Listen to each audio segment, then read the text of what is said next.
the basic starting point is that there is such a big amount of waste that there's always an available material for any kind of project you want to do. So we have a few techniques to source that material. The most important thing is to make a harvest map, how we call it, is to scan an area where we do a project for available waste streams, and at the same time make a kind of abstract design without too much form, and then based on the qualities of the material it will kind of automatically design its form. Of course we direct it, but it's more like directing the qualities of the material into the usually a functional scheme that you want, or the fact that you want to get some solar gain or that kind of things. And how did you develop this method of working? Well, we developed it over time by trial and error, by making all our first projects ourselves and finding out what are the difficulties of the materials, developing enough knowledge to be able to make a design based on available waste materials that can be executed by a contractor. And we basically started with very small scale projects, building it ourselves from like a small space station made out of washing machines. It was just 2.5 meter wide and 6 meter long. It's been traveling around Europe.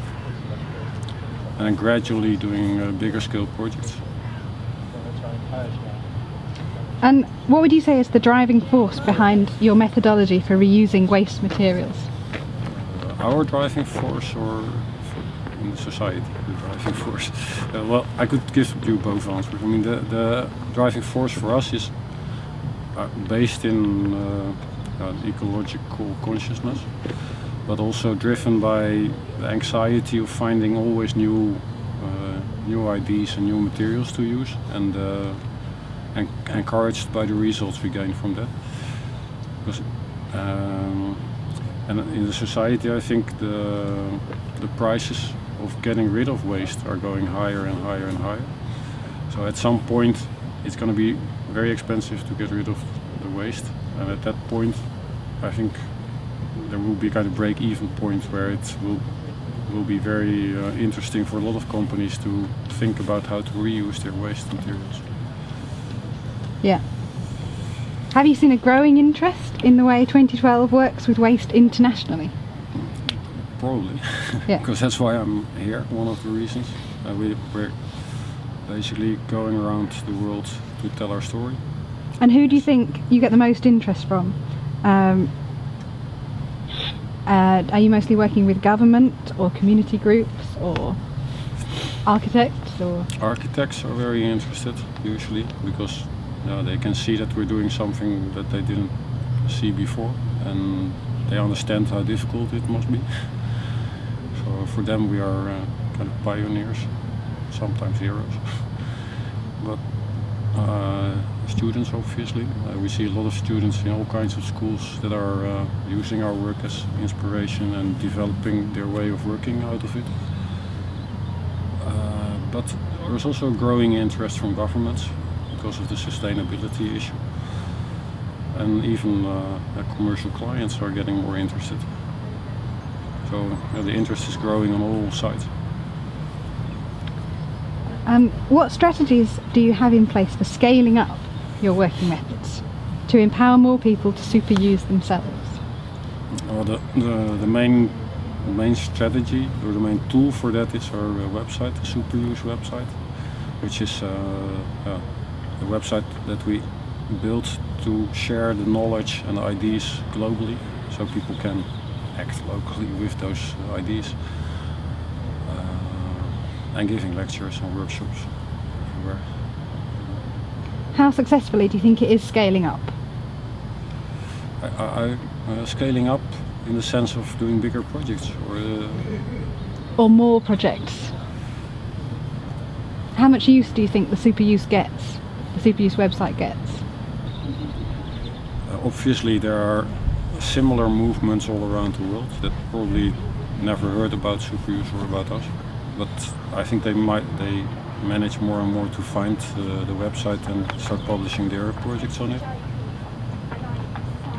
So we're slowly building an international network of people who are interested in this methodology. Have you ever worked with a group of disadvantaged people to try and introduce this way of working before? Yeah, for ASF in London. There was a group of what we would call chanceless youth. I mean, they had all been obviously in prison or having kind of drugs problems, and they were in a kind of reintegration program. And it looked like we were asked. They were in a reintegration program which was very much focused on learning them building skills to be able to go back into the working building market. But for some reason ASF was connected to that to give them a more creative workshop.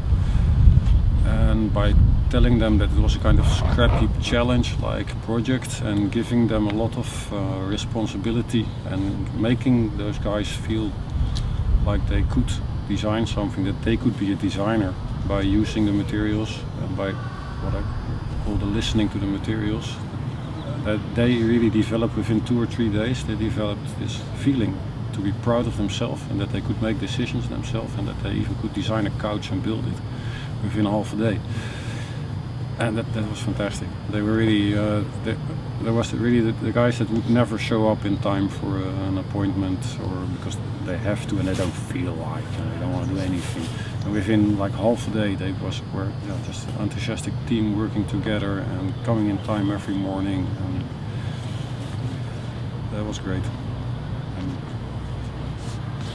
That sounds brilliant. And the final question is, what was the worst thing about that, or what was the most challenging? I know that was the worst thing was when the guys with the suits running that reintegration program came in again and told them that the next week they were not going to be working on that same house, because they had, what I understood was that they would be developing the interior of a house into something into an office where ASF could work and a few other idealistic organizations could use it as a working unit. And then that goal that they had, to get to something that was from them and that would even be filmed by the BBC and so on, that made them very proud and very happy to work, and that made them really gave them the motivation to work hard and to learn a lot. And those guys from the reintegration program, they really didn't understand it. They came in with their authority, bossing the guys around again and telling them, next week you have to be there and you're going to learn some skills and we're going to tell you how and blah blah blah. And the hierarchy was on top of them again, and you saw the eyes going down. Oh, it's not true. I'm not able to do anything myself. I have to depend on those guys because they are stronger than me. And the motivation was gone within 20 seconds. And that was terrible. So I think to motivate chanceless people, it's about to empower them and to make them feel proud of themselves, and not about forcing them into a program. That's it, this one. One more question. We have an upbeat question for the end. Just what was this project that you're sitting in front of, briefly? We had 2 days of workshop, both days with a different material, and both days with a different group of students. One day with a group of students, one day with more architects, I think, today. And the first day we worked with car tires as a base. Tried to let them understand how you can use the material as lazy as possible, to do not so many, to stay as close as possible to the qualities of the material and see how that can develop into a product like a couch. And then from cable reels the second day we did kind of the same thing, but then to try to make a shelter for the couch.